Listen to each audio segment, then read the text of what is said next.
Halo mga guys. Ito tayo ngayon. Palabas tayo ngayon. Kasi day off natin ngayon. Kaya palakad-lakad lang tayo. Mag-exercise tayo kasi parang maiwasan natin isipin na yung flight natin na-cancel. Kasi gusto ko nang umuwi. Miss ko ng pamilya ko. 9 years tayo dito. Isang beses lang tayo umuwi. Umuwi pa ako. Pandemic, tapos hindi pa ako nakauwi ng Mindanao. Kasi lockdown eh.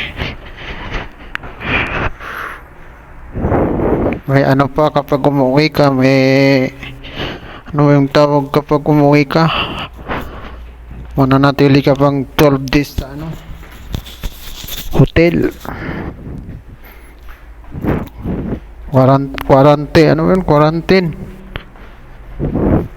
Kaya yun, di tayo nakauwi ng Mindanao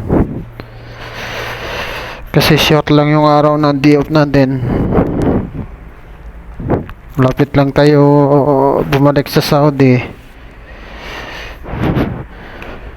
Kaya hindi ako nakauwi ng Mindanao. Hindi ko nakita yung mga magulang ko. Miss ko na sila. Lalo na ang nanay ko at tatay ko. Lalo na yung anak ko. May anak na tayo. Hindi ko nakita. Ano ba yun?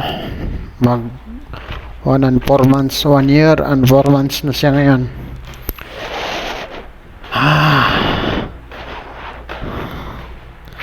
Lakad-lakad lang tayo dito sa ano,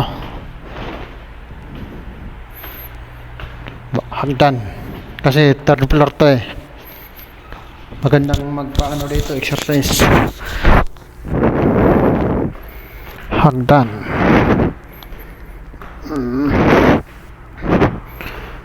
Oh. Ang ilaw.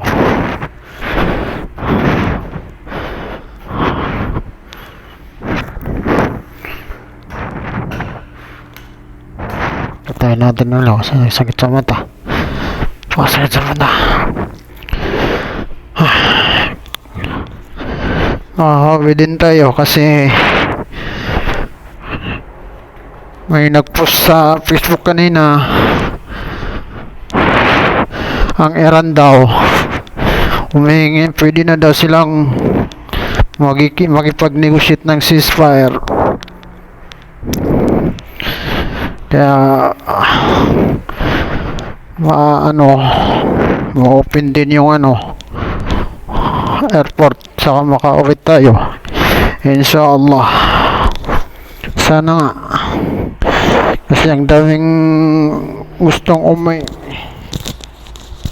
daming nadili ang flights, gustong magbakasyon, nabutan ng gera.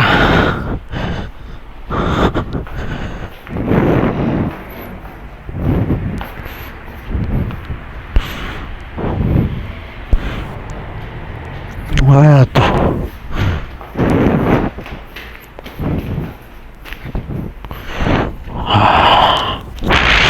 Akit na naman tayo. Oh. Maganda kasi ito eh. Hagdan. Third floor. Pagpalit ng tiyan. Medyo tayo eh.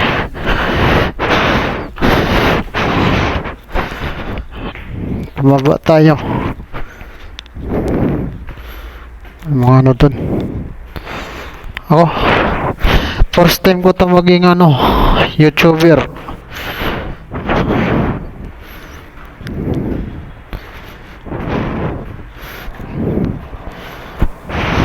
Dito ako sa Riyadh, sa Wadi Laban. Dito tayo na nagtatrabaho. Pagod.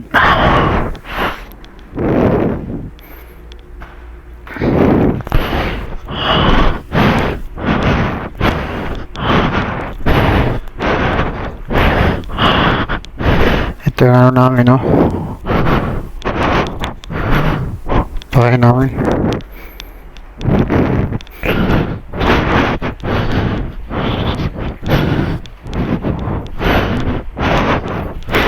Ayan. Ito naman yung sa labas.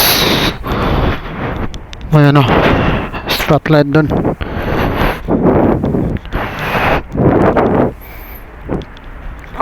Lala. Ano?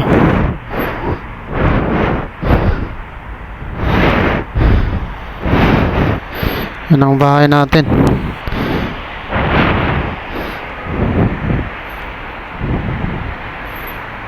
Okay naman dito, tahimik, peaceful.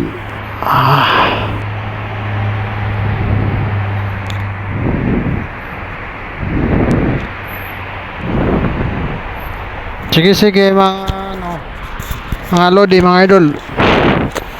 Kita-kits tayo bukas na naman. I love you.